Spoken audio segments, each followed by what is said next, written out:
జమిలీ పైన ముందుకు ఒకే దేశం ఒకే ఎన్నిక ఇదే జమిలీ బిల్లుకు రేపు ఆమోదం తెలపబోతున్న కేంద్ర కేబినెట్ అనంతరం పార్లమెంటు ముందుకు రాబోతున్నది. ఏకాభిప్రాయం కోసం జేపీసీకి అప్పగించే అవకాశం జాయింట్ పార్లమెంటరీ కమిటీ ముందు ఇది పెట్టబోతున్నారట. అంటే ఇంకాస్త ఆలస్యమయ్యే అవకాశం కూడా ఉంటుంది జేపీసీకి ఇచ్చిన తర్వాత. దాని ద్వారానే జమిలీ పైన ప్రజాభిప్రాయ సేకరణ. జమిలీ కోసం రాజ్యాంగాన్ని 6 సవరణలు చేయాలి. కొన్ని సవరణలకు 2/3 మెజారిటీ కావాలా. విపక్షం పరోక్ష సహకారం లేకుండా అసాధ్యం. జేపీసీతో కొన్ని పార్టీలనైనా ఒప్పించాలని వ్యూహం. సో అల్టిమేట్గా పూర్తి స్థాయిలో మెజారిటీ ఉంటే ఈ జేపీసీ ఆలోచన కూడా చేసి ఉండేవాళ్ళు కాదేమో. కానీ మెజారిటీ మొన్న తగ్గింది. భవిష్యత్తులో కూడా ఈ 2/3 మెజారిటీ రావాలి అని అంటే అపోజిషన్ పార్టీల సహకారం లేని కుదరని పని. ఆ అపోజిషన్ పార్టీలని ఇండియా కూటమిలో భాగస్వాములై ఉన్నాయి. వాళ్ళ సహకారం కూడా కావాలి. సో కావాలి అని అంటే వాళ్ళని బుజ్జగించాలి అని అంటే జాయింట్ పార్లమెంటరీ కమిటీ వేస్తే దాని ద్వారా వాళ్ళని కొంత బుజ్జగించి దారికి తేవాలనేది ప్లాన్. కానీ కాంగ్రెస్ ఈ జమిలీకి పూర్తిగా వ్యతిరేకంగా ఉన్నది. మరి ఇది ఎటువైపు వెళ్తుంది అన్నది చూడాలి. దేశంలో జమిలీ ఎన్నికలను నిర్వహించేందుకు ఉద్దేశించిన బిల్లును ప్రస్తుత శీతాకాల సమావేశాల్లోనే ప్రవేశపెట్టేందుకు కేంద్రం సన్నద్ధమవుతోంది. లోక్సభ, అసెంబ్లీలు, స్థానిక సంస్థలకు ఒకేసారి ఎన్నికలు జరిపే రాజ్యాంగ సవరణ బిల్లును శీతాకాల సమావేశాల్లో ప్రవేశపెట్టాలని నిర్ణయించామని గురువారం కేంద్ర కేబినెట్లో ఈ బిల్లును ఆమోదించవచ్చని అధికార వర్గాలు వెల్లడించాయి. కేబినెట్ సమావేశం సాధారణంగా బుధవారం జరగాల్సి ఉండగా ఈసారి గురువారానికి వాయిదా వేశారు. బిల్లు ప్రవేశపెట్టిన తర్వాత లోక్సభ, రాజ్యసభలకు చెందిన సంయుక్త కమిటీకి నివేదిస్తారని, వచ్చే బడ్జెట్ సమావేశాల్లో బిల్లు ఆమోదం పొందుతుందని అధికార వర్గాలు తెలిపాయి. ఈ మధ్యకాలంలో జేపీసీ వివిధ రాష్ట్రాల అసెంబ్లీ స్పీకర్లను సంప్రదిస్తుంది. బిల్లు పార్లమెంట్ ఆమోదం పొందిన తర్వాత రాష్ట్రాలకు పంపుతారు. సగానికి పైగా అసెంబ్లీలు ఆమోదించిన తరువాత అది చట్టరూపం పొందుతుందని అధికార వర్గాలు తెలిపాయి.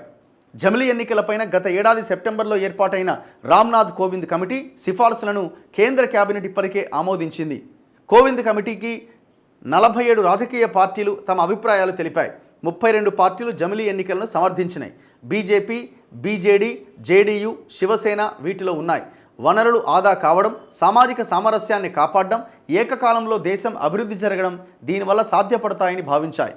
లోక్సభ, రాష్ట్ర అసెంబ్లీలను ఏకకాలంలో నిర్వహించేందుకు రాజ్యాంగంలోని 83, 172 అధికరణలను సవరించాలని కమిటీ సూచించింది. దీనివల్ల రాష్ట్రపతి, గవర్నర్ రద్దు చేస్తే తప్ప లోక్సభ, అసెంబ్లీల పదవీకాలం 5 ఏళ్లు స్థిరంగా ఉంటుందని కమిటీ భావించింది. బీజేపీ ఈ ఏడాది జరిగిన లోక్సభ ఎన్నికల మేనిఫెస్టోలో జమిలీ ఎన్నికలు ప్రవేశపెడతామని ప్రజలకు హామీ ఇచ్చింది. ప్రధానమంత్రి నరేంద్ర మోదీ ఇదే అంశాన్ని పదే పదే ప్రస్తావించారు.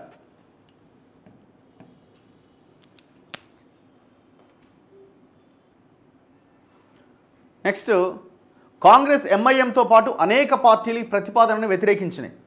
విషయాన్ని జేపీసీకి నివేదించి ఏకాభిప్రాయం సాధించేందుకు ప్రభుత్వం ప్రయత్నిస్తుందని అధికార వర్గాలు తెలిపాయి. జేపీసీ ఏర్పాటైతే దాని ద్వారా అన్ని పార్టీల ప్రతినిధులు, మేధావులు, సామాన్యుల అభిప్రాయాలను కూడా సేకరించడానికి అవకాశం కలుగుతుంది.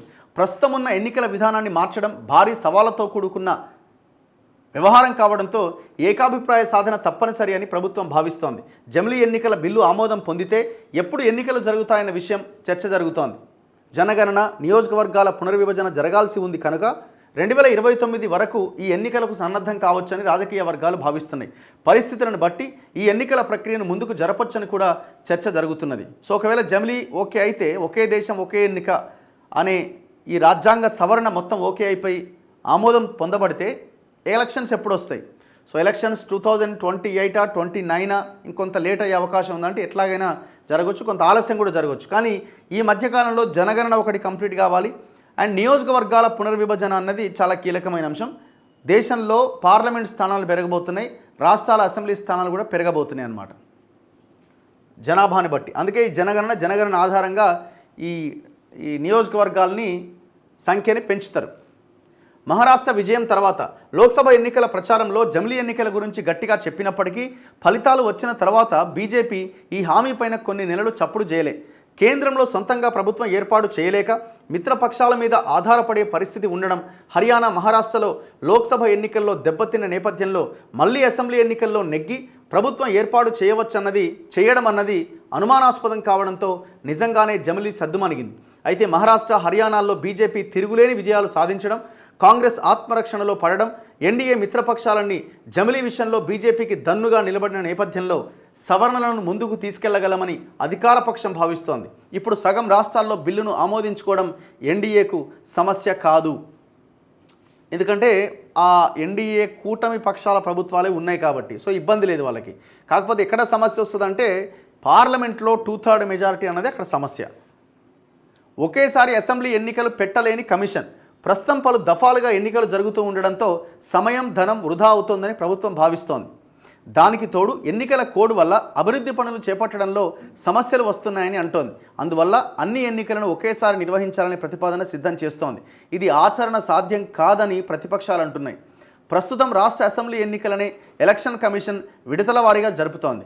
అలాంటప్పుడు అన్నింటినీ ఒకేసారి ఎలా జరపగలుగుతామని ప్రశ్నిస్తున్నాయి.